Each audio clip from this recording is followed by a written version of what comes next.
Assalamualaikum warahmatullahi wabarakatuh. Halo anak-anak hebat.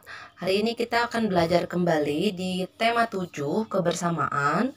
Dan di tema 7 ini kita akan belajar tentang kebersamaan di rumah, kebersamaan di sekolah, kebersamaan di tempat bermain, dan kebersamaan di tempat wisata. Nah, perhatikan bacaan berikut ini. Kebersamaan. Siti tinggal bersama keluarga. Di rumah Siti ada ayah, ibu, Siti, dan Ali.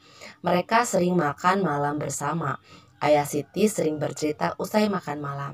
Siti dan Ali menyukai cerita binatang. Siti anak yang rajin di sekolah. Di sekolah, Siti dan teman-temannya hidup rukun. Beberapa kegiatan di sekolah dikerjakan bersama. Siti sering bermain dengan teman. Mereka saling menghormati. Dan ini dia gambar kebersamaan Siti di rumah beserta keluarganya ya. Nah, perhatikan kembali di sini ada kegiatan kebersamaan di rumah. Suasana kebersamaan di rumah Siti pada hari Minggu. Di situ ada ayah, ada ibu Siti, ada Siti, dan juga Ali berada di depan rumah. Siti dan Ali sedang memberi makan ayam. Ayah membersihkan selokan. Ibu menyapu halaman belakang rumah dan selesai bekerja mereka makan bersama. Di pembelajaran pertama ini, coba perhatikan gambar Siti dengan ayah. Nah, ayah Siti pandai mendongeng. Siapa yang ayahnya pandai mendongeng di rumah? Nah, Siti sangat suka dengan dongeng. Anak-anak suka tidak dengan dongeng yang diceritakan ayah atau bunda? Hampir setiap minggu, ayah Siti mendongeng. Seusai mendongeng, ayah Siti menceritakan isi dongeng. Banyak sekali contoh yang baik dalam dongeng. Dan ini salah satu dongeng tentang kecerdikan menumbuhkan kebaikan. Bu Guru akan mendongengkan atau bercerita tentang kecerdikan menumbuhkan kebaikan. Nah anak-anak, dengarkan baik-baik ya. Bu Guru akan mendongeng kecerdikan menumbuhkan kebaikan. Di sebuah gurun pasir, hiduplah ular dan tikus pasir. Sebenarnya, sang ular sangat ingin memangsa tikus, sedangkan tikus berusaha mencari akal agar ular tidak lagi berniat memangsanya. Saat itu, sang ular sangat lapar, padahal ia sedang tidak mempunyai sedikit pun makanan. Sedangkan tikus yang berada tidak jauh dari sang ular sedang asyik melahap makanannya. Sang ular merasa tidak senang melihat kelakuan tikus. Lalu ular berkata, "Dengarkan ucapanku, wahai tikus yang angkuh. Aku pasti akan mendapatkan tubuhmu yang mungil dan lezat itu." Lalu tikus menjawab, "Hai ular, berusaha dan bekerjalah. Jangan hanya berani mengancam. Kalau hanya mengancam, seekor semut pun bisa." Sang ular sangat marah mendengar ejekan tikus. Ia lalu kembali ke sarangnya dengan perut yang lapar. Sedangkan tikus masih lahap dengan makanannya. Waktu terus berjalan, tetapi ular tidak juga menemukan makanan. Ia juga enggan untuk keluar dari sarangnya. Sementara itu, tikus sudah lelap dalam sarangnya. Ular yang masih dalam keadaan lapar segera mengendap-endap mendekati sarang tikus meski ia masih sangat kesal terhadap tikus.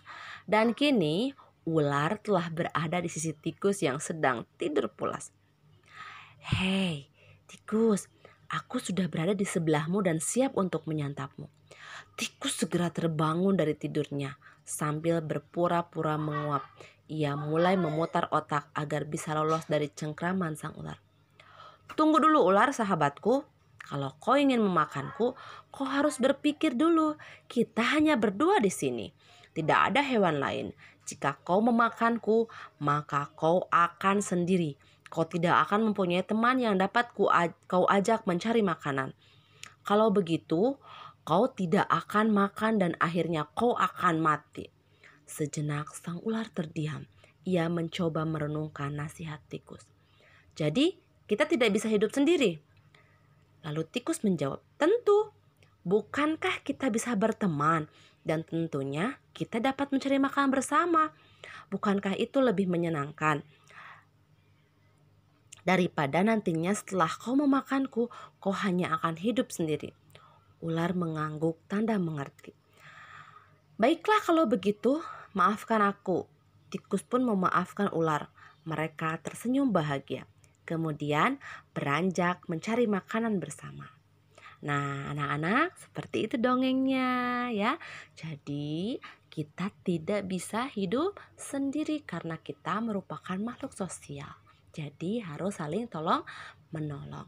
Setelah mendengar dari dongeng yang Ibu bacakan, anak-anak nanti ada pertanyaan yang harus dijawab. Nah, Ibu menghidangkan 3 buah kue donat. Setiap kue dipotong menjadi 2 potongan sama besar. Siti, Ali, dan Ayah mengambil masing-masing 1 potongan. Siti sangat senang bersama keluarga di rumah. Perhatikan anak-anak, hari ini kita akan belajar mengenal pecahan. Ini donat yang utuh. Siapa yang pernah makan donat? Nah, tentu semuanya sudah pernah makan ya. Donatnya utuh bulat. Lalu ibu memotong di tengah-tengah bagian. Maka terpotonglah 2 belah bagian. Dan ini satu bagian ini disebutnya setengah. Karena sudah dipotong. Ya, setengah dan ini juga setengah. Jika dipotongnya tidak sama rata dan hanya sedikit, berarti ini bukan setengah. Setengah itu artinya satu bagian utuh dibagi menjadi 2 bagian yang sama, maka akan menjadi setengah.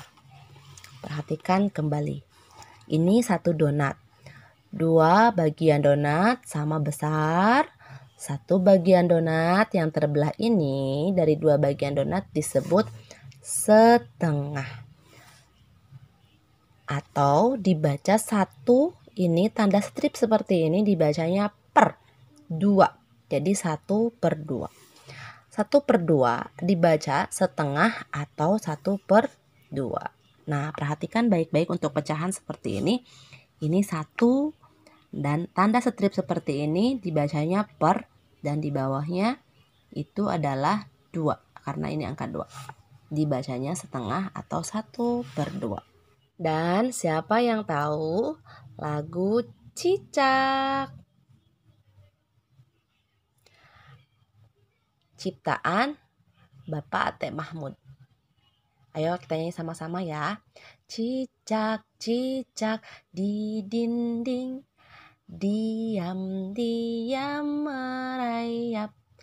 Datang seekor nyamuk, hap, lalu ditangkap.